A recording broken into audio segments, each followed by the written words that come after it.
انا مسلم، انا مش ارهابي. اسمع مني، ما تسمعش عني. اهلا بكم في سيلفيتيوب. فرنسا حصل فيها عمليات ارهابيه وناس ماتت، ومعظم الناس حولت صورها لعلم فرنسا.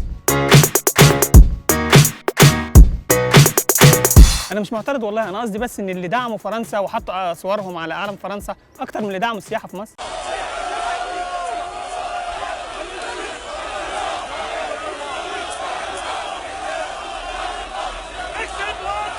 اللي ظهر في الفيديو ده مظاهره للفرنسيين وهم بيطالبوا بطرد العرب وحرق القرآن. وطبعا عايزين نشكر فيسبوك اللي عمل التطبيق ده عشان الناس تغير صورها لعلم فرنسا. انت ما تعاطفتش مع سوريا ولا فلسطين ولا اللي ماتوا في الطياره الروسيه، وما تعاطفتش معايا، بس تعاطفت مع فرنسا. يا ابني انت بتقارن نفسك بفرنسا؟ مش مقارنه والله، بس انا قصدي ان احنا كان عندنا ازمه في السياحه فكنا اولى بالتعاطف. يعني هم اشمعنى ايه يا ابني؟ اشمعنى ايه يا ابني؟ ما تهدى كده وخليك لطيف، خليك من نوع الحبوب، خليك كده حبوب ولطيف وافهم انت مين واتكلم على قدك. وعلى فكره عشان ما حدش يزايد علينا، كلنا تعاطفنا مع فرنسا، بس تعاطفنا قبلها مع فلسطين وسوريا ولبنان والعراق واليمن وبورما. ولا تحب نفكر؟ فقولي للأنفس الرحيمة دمعة اليتيم. عموما نرجع تاني للارهاب. كل المنفذين للعمليات دي مجرمين، مش هنتناقش فيها. يهودي بقى، مسيحي، مسلم، هندوسي، بوذي، الارهاب فكر مش ديانه.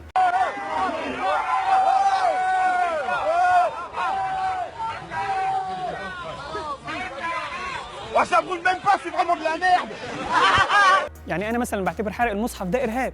احنا عندنا حتى الدعوه ليها اصول. ادع إلى سبيل ربك بالحكمة والموعظة الحسنة وجادلهم بالتي هي أحسن. الارهاب احنا عارفين وانتوا عارفين مين بيموله. وبعدين يا كل الناس الغير مقتنعه، كنت بتمنى الفيديو يبقى مترجم عشان الناس اللي ما بتتكلمش عربي. بس تقدروا تجاوبوني على الاسئله دي؟ قول لي ايه الفايده اللي هتعود على الاسلام من العمليات دي؟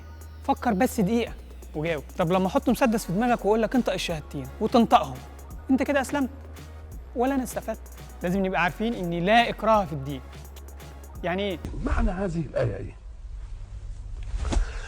أن الله لم يكره خلقه وهو خالقهم على دين. الارهاب ملوش دين. سنة 98 حصلت عملية إرهابية في فرنسا، مات فيها 28 واتجرح فيها 220 واحد، واللي نفذها مجموعة منشقة من الجيش الأيرلندي. ما سألناش إحنا دينهم إيه، بس هم إرهابيين. على فكرة عمر الدين ما كان بالغصب، واللي هيقول لي إن الإسلام جه بحد السيف هقول له ركز في اللي جاي. In Egypt, the Muslims have been the overlord of that country for 1,400 years. For a few years, the French came. For a few years, the British. If there was compulsion of any kind, there would not have been a single Christian left in that country. يعني مصر فيها أكتر من 10 مليون قبطي واللي بيحكمها مسلمين.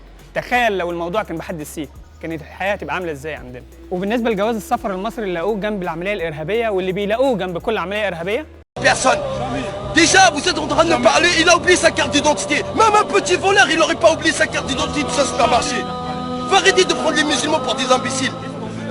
Vous prenez à l'islam et vous dites on respecte l'islam. وانت بتتكلم عن الاسلام لازم تعرف ان في فرق بين غلط في القران وبين غلط في المسلم اللي قرا القران، او في ناس فهموا القران غلط. عمرك لقيت ارهابي مسلم بس؟ لازم تلاقيه تبع القاعده او داعش او اي حاجه، وكون انهم مسلمين مش معنى كده ان الغلط في الدين. وفي نهايه الحلقه يا ريت كل الناس تعمل سبسكرايب للقناه على اليوتيوب وتشوف الحلقات عليها، وشير الحلقه على قد ما تقدر، يمكن الرساله توصل. وقول للعالم انا مسلم، انا مش ارهابي. اشوفكم الحلقه الجايه.